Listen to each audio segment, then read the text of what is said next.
Amigos, buenas noches, gracias por estar con nosotros en Cara a Cara. Les contamos, bueno, que una de las noticias del día pues ha sido la renuncia de Pedro Olaechea a la bancada de Peruanos por el Cambio.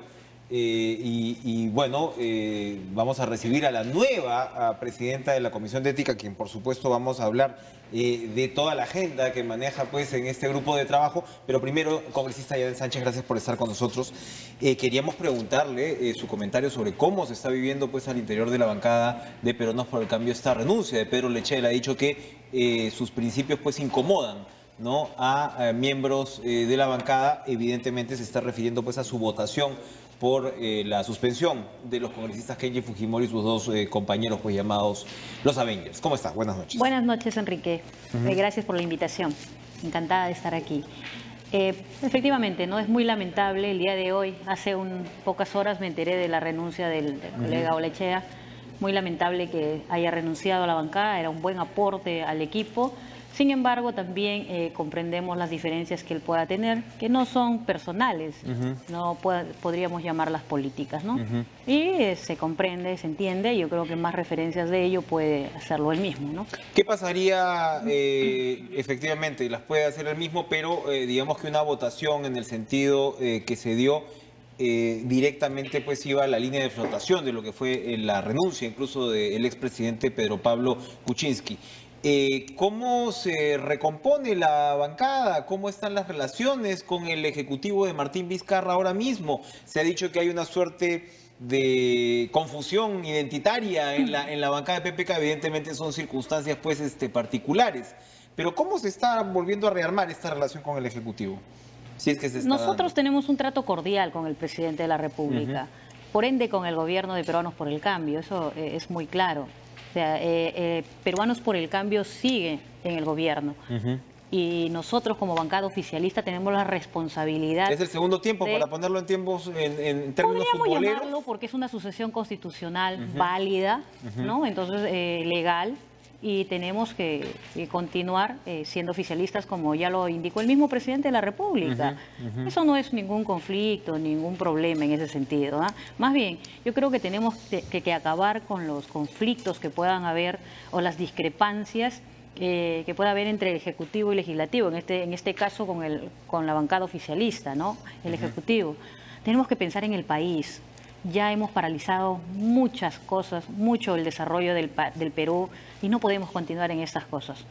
Y considero, sí, yo de forma y de opinión personal, yo sí puedo decir que siento parte de este gobierno, y no solamente porque sea de Peruanos por el Cambio, sino porque soy una congresista de la República y porque todos los congresistas tenemos que tener esa visión de pensar en el país, más que en ideologías políticas, en colores o tintes políticos. Eso es claro. Muy bien. A usted le ha tocado entonces presidir desde hace aproximadamente 3 semanas, ¿no?, la Comisión de Ética. Fuerza Popular dejó la presidencia de esta comisión, se supone en aras de la apertura, fue lo que nos dijeron, una comisión que había sido muy criticada, ¿no? Todos los casos fujimoristas o de fujimoristas se quedaban allí, había situaciones incluso en las cuales no había quórum. Y bueno, ahora mismo se ha decidido finalmente proceder con el caso de Yesenia Ponce, ¿no?, que había sido bastante postergado también. Cuéntenos, por favor, los alcances de esta decisión. Bueno, hace unos instantes, unas horas antes, hemos sesionado y se han aprobado 3 informes de calificación, es decir, para que pasen a una etapa de investigación. Dentro de esta etapa de investigación están las audiencias a los denunciados, ¿no?, las audiencias de los denunciantes y los denunciados. Entonces, efectivamente, hay 2 denuncias de la congresista Ponce acumulados en la comisión, que uno se trata de los estudios y los compañeros y profesores fantasmas, que ya ha sido aprobado para etapa de investigación, y también lo de enriquecimiento ilícito, también por la misma congresista. Así que de igual manera pasa a una etapa de investigación, ¿no? ¿Cuáles son los plazos que corren a partir de ahora? Bueno, nosotros nos corresponde ahora tener las pruebas de la denuncia, investigar todo lo que, por ejemplo, los medios televisivos en su momento, valga la redundancia, denunciaron, y luego llamar a una audiencia a la congresista para que personalmente pueda hacer sus descargos y con pruebas, pues pruebas también válidas, ¿no? De darse, ¿cuál es la sanción que correspondería? De darse una sanción. Bueno, tenemos que escuchar a la congresista para poder nosotros tener un informe final, ¿no? ¿Tiene usted otros casos en cartera? Bueno, lo de Maritza García ya se había visto. Ya se vio el informe final la semana pasada. Eso pasa al Pleno. Y como tú bien lo has dicho, tenemos 3 semanas en la comisión. Hemos sesionado prácticamente, 3 veces, porque la primera vez ha sido solamente de instalación de la presidencia. Entonces, en 3 veces estamos trabajando rápidamente y con transparencia, pero sobre todo con mucha objetividad, Enrique. El caso de Marilena Fronda. También está en cartera de la contratación de la sentenciada por terrorismo. También está en un caso pendiente en la comisión. Estamos acelerando los casos que son de prioridad para la ciudadanía, porque como bien sabes, esta comisión tiene mucho que ver con el descrédito que tiene hoy el Parlamento o el Congreso de la República. Y hay que limpiar un poco el rostro y demostrar a la ciudadanía que podemos hacer las cosas diferentes. Pero la acusación que se le hacía a la comisión recurrente era precisamente pues que los casos relacionados con Fuerza Popular no avanzaban. El de Yesenia Ponce es uno, pero hay otros casos como Luz Salgado, el señor Becerril, la señora Bartra, que fueron señalados en su momento por bloquear en realidad, ¿no? Sabotear una diligencia fiscal, ¿no? en el local de Fuerza Popular, y hay otros en esa línea. Nelly Cuadros me parece que también estaba. ¿Cómo estos casos ya han sido definitivamente archivados? ¿Estaban aguantados, congelados? ¿Cómo es? Así es, han sido archivados. Te comento que hay un promedio de casos que son más de 110 en la comisión, de los cuales solo hemos encontrado pendiente aproximadamente 10. ¿No? El resto archivado. Y el resto ya tienen un informe final y ha pasado archivamiento. Y prácticamente no ha habido sanciones. ¿Cuántas sanciones ha impuesto la comisión? Te repito, no ha habido muy buenos resultados de esta comisión. Ahora esperamos con el cambio de la presidencia hacer un buen trabajo, ¿no? Usted entonces me dice, el cambio de la presidencia, ¿es posible que la mesa directiva cambie de manos? ¿Es posible que Fuerza Popular abandone el control del Congreso, en resumen? Considero que es el momento de dar un paso al costado dentro del legislativo y dejar la mesa directiva para cualquier otro grupo político, ¿no? Que sea coherente, responsable y también para informarle a la ciudadanía. Siempre he pensado, Enrique, que toda institución del Estado que maneja recursos tiene que rendir cuentas al pueblo de lo que se hace con el dinero.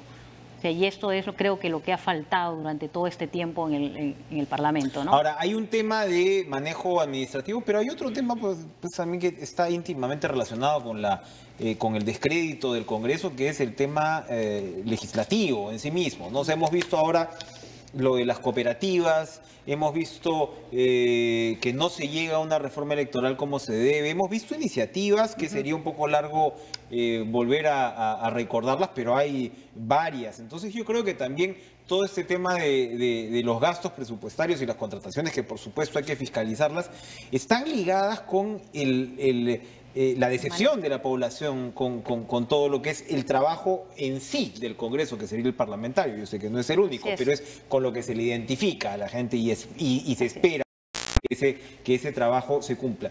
Las conversaciones para presentar un frente único en la elección de la mesa parlamentaria están avanzadas, porque ahora, antes se decía a la izquierda, ahora no se sabe si APP y el APRA finalmente van a bajarse del barco que han ocupado hasta ahora, más o menos con Fuerza Popular. ¿Cómo va avanzando ese clima? Como tú mismo lo has dicho, no se sabe.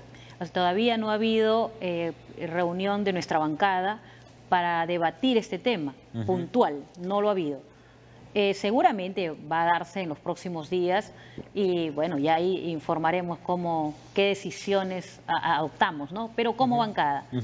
Vamos a ver qué es lo que ocurre. Y en referencia a lo que has dicho, Enrique, que sí hay que resaltar, efectivamente, hay importantes leyes de muchos congresistas en favor de la sociedad y de los ciudadanos peruanos. Hay muchas leyes importantes. Quien te habla ha presentado proyectos desde el 2016 en favor de la región de los Chalacos, de la región Callao, a la cual represento.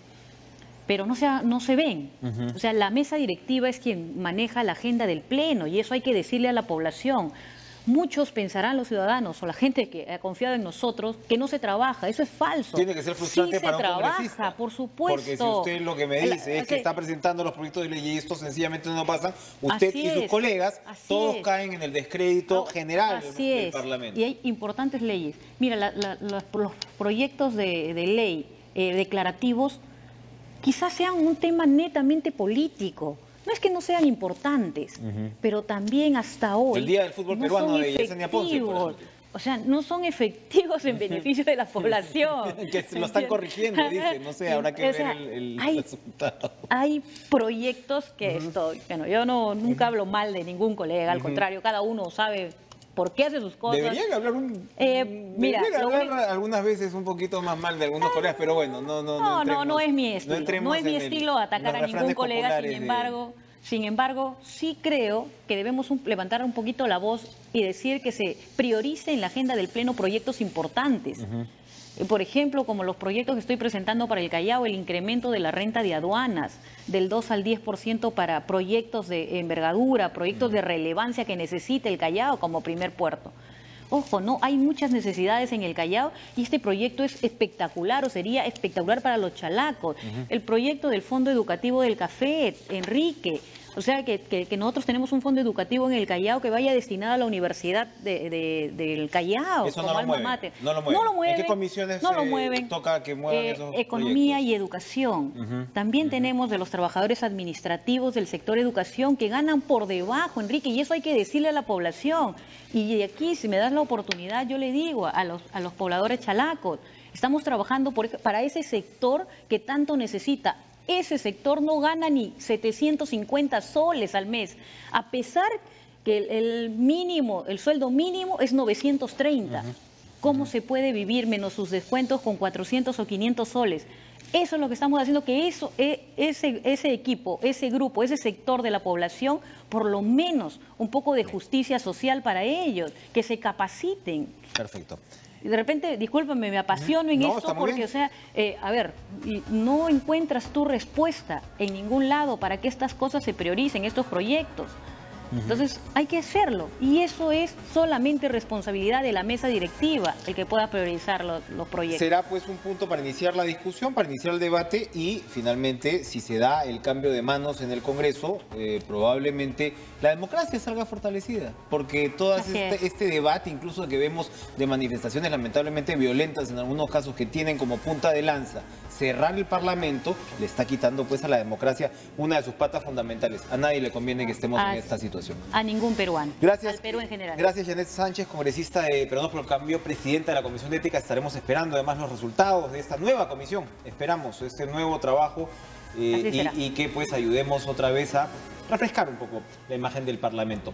Para esta semana se anuncia la huelga magisterial de un sector de sindicatos que en realidad pues no están reconocidos legalmente. Recordamos por supuesto al señor Pedro Castillo el año pasado, las consecuencias políticas que todo esto tuvo, y vamos a conversar de este tema con Alfredo Velázquez, el secretario general del SUTEP. Ya volvemos.